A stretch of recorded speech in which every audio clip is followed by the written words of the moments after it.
Hello, Richard the Dick Coughlin, 616. How are you? I'm going to assume that if you're watching this, you're probably already fully aware of what happened yesterday in Norway. For those of you who don't know, I'll leave links to all the relevant stuff below, but I'm going to give you a brief overview. Yesterday afternoon, news broke that a massive explosion had taken place in Oslo. A car had blown up near a government building. 7 people have been killed in that explosion. Obviously, the first reaction was that this was probably some sort of Muslim terrorist attack or some attack by an Islamic terrorist organization. There then became reports coming out of a little island that was 25 miles away from Oslo, where there was like a youth camp for members of the local Labour Party, people aged between 14 to 18, a couple of 20-year-olds. It appeared that a man dressed as a policeman had gone into the ground and had started indiscriminately shooting at people. What the weapon he was using, I don't know. Some people tried to swim away. They were shot as well. The death toll there now stands at 85. Appeared for a while that it was one man who was responsible for this, who is a gentleman called Anders Breivik. He is a Norwegian. He's not a Muslim. He's not in any way connected with any Muslim organization. He is a white, blonde-haired, blue-eyed, white nationalist, fundamentalist Christian, and a Zionist, and has been connected with several far-right organizations and groups. Many documents have been found where he has left comments praising and indeed commenting and being connected with various groups. These groups include Atlas Shrugs, SIOE, Stop Islamification of Europe, the English Defence League, and Geert Wilders. He said of Geert Wilders that Geert Wilders' Freedom Party was the one true party for true conservatives, and he has been connected obviously with the Norwegian Defence League. Certainly the Norwegian Defence League has spoken out about it and said that they have distanced themselves from it. That's fine. He also had a Twitter account. He even posted on his Twitter one tweet: "One person with a belief is equal to the force of 100,000 who only have interests." Now, when I first heard of the bombings, I had my suspicions that it might not have been an Islamic terrorist group, simply because it didn't have the MO of Islamic terrorists. It targeted a government building. This suggested a much more political motivation. And also, Islamic terrorists don't tend to target government buildings. They tend to go after places with high civilian density.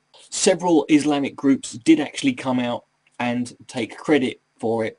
These reports were dismissed. So on the surface, it appeared to me that it probably wasn't Muslims, but the likelihood was everyone was jumping to it. It also didn't help that a few Muslim organizations came out and took credit for it, like they always do, and sometimes they do deserve credit for it. Well done, because they've done things like that before. A few hours after the incident occurred, the Daily Mail had a front page on their website saying that they suspected this was a response to Draw Muhammad Day, because someone had posted about it on a website. There's also been parallels drawn, quite rightly I think, with the Oklahoma bombing, because that was a very similar thing. It was this big attack on a government building. Everyone thought it was Islamic extremists. Turned out it was a nutty white Christian guy from down the road. Anders Breivik is currently, obviously, been arrested and charged. I'm going to leave links to a lot of stuff down there. I may even have to do a second video on this, but some of the things down there you should read are the documents involving posts he's made on websites. Another one involves a post he makes where he praises the BNP and Atlas Shrugs and other organizations. But the rhetoric sounds very similar to what you hear a lot of people saying. And I'm not going to name too many names here. You know who I'm talking about. That's the calm bit of this video. Now here comes the ranty bit. Because I had mixed feelings when I heard about this story yesterday. Because part of me, and I'm not proud of this, felt a little bit vindicated. The other part of me obviously was shocked by this.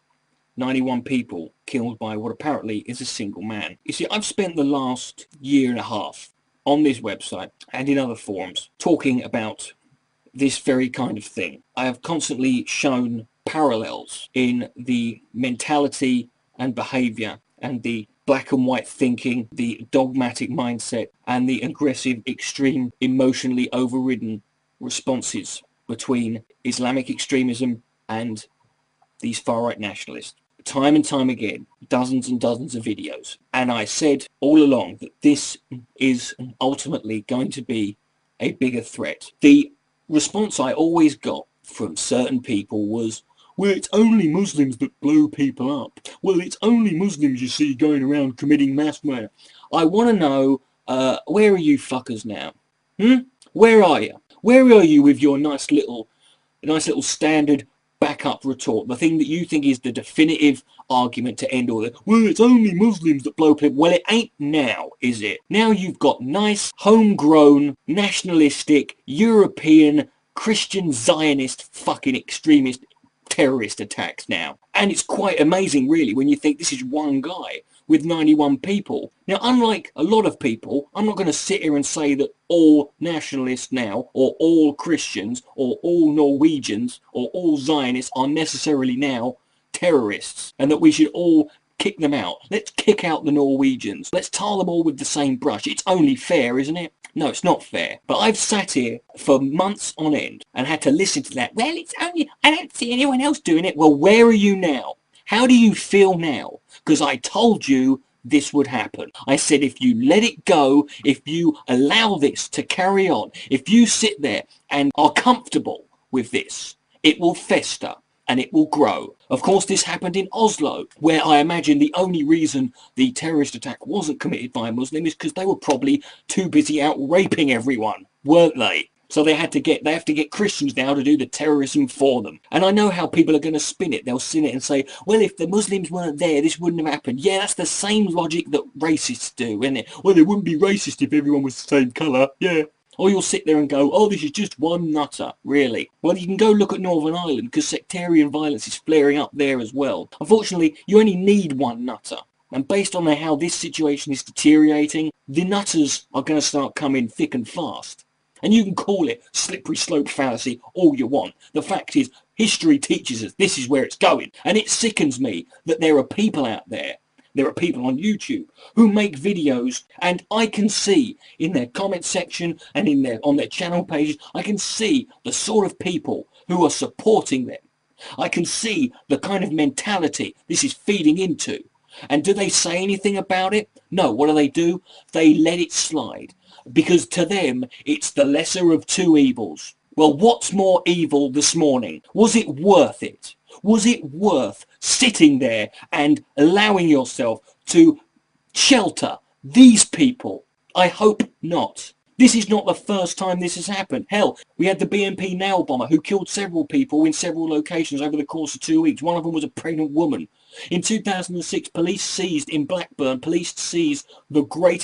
biggest haul ever of chemical weapons and explosives from 2 houses in Blackburn. Both the guys' houses were BNP members. And this is happening. We've had the EDL connected with the Jewish Task Force, who are a terrorist organisation. We've seen people sending death threats to websites in Holland because they had cartoons of Geert Wilders up there. Geert Wilders himself talking about setting up camps for people instead of prison, work camps for people and their families, villages of scum. Hell, last year we had that incident where the guy from, I think it was a Tea Partier, flew a plane into an IRS building, and that killed the only Muslims fly planes in things argument. And I'm sick of now already seeing the justifications coming up here. One of them was Pamela Geller, who's a horrid, vile woman. I honestly hope she dies in a car crash. She posted this on her website when it turned out the guy was praising her website. She decided to distract from the issue by saying, well, the jihadis took credit for it. Who would take credit for such barbarity and carnage?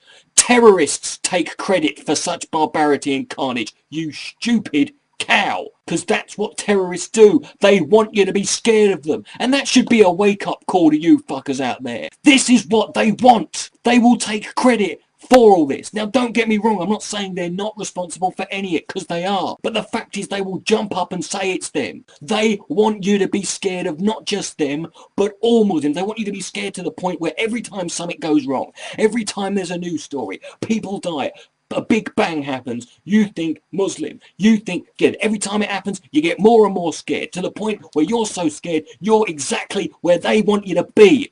And I've said this to you, time and time again, and it's the same shit over and over, and you get stuff like this woman. You are promoting ideas and ideologies that are inherently going to lead to this. They are extremist in their nature. They are ultimately going to go that way. We can see that. And what's the point in fighting extremism with extremism? And I bet there's people on YouTube now who, when they heard that it was going to be a Muslim terrorist, they were already writing their video out like that. And now where are they? I bet some of them are going to be really quiet, aren't they? You're not going to hear this as much because it doesn't play into the narrative, because they've got a narrative too. And guess what? The Islamic extremists have got a narrative too. And you two fuckers just bounce off each other. You lot just go there. You're just playing into each other's narratives. But you're the one who's scared. And that's the problem. And people always say to me, well, what are we supposed to do? Are you saying we should do nothing? Well, what's happening now? Is this what you wanted? 91 people are dead. Is this the kind of thing you want?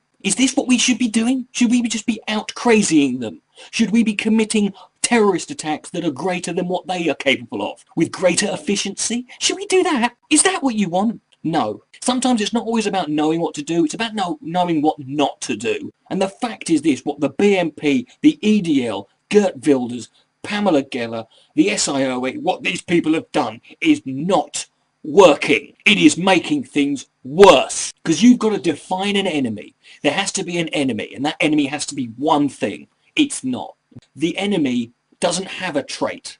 It doesn't have a gender. It doesn't have a sexuality, a nationality. It doesn't have a religion. It doesn't have a race. It has nothing you can define in terms of physical, quantifiable, visible aspects. It is hatred. It is fear, paranoia, and violence. And when you run with that, when you embrace those, you've got nothing left. That's all you've got. And you spread it. You spread it to everyone else. Because you want everyone else to feel as fearful as you. Because maybe then you'll feel a little bit more comfortable. And these groups, other groups and organisations, they're not responsible for this. It's quite the opposite. Because they're not responsible people. They're irresponsible. You haven't helped this guy. You're not responsible for him. You stood there. What you did, you sat there, you planted the seeds with the fertiliser, and you watched them grow out of control. And now it's overgrown, and you need to start cutting it down. That bomb yesterday should have been a massive wake-up call for a lot of people out there. But the sad part is, many of you are going to sleep through this and carry on dreaming. Richard the Dick Coughlin, 616. Good night, may God be less.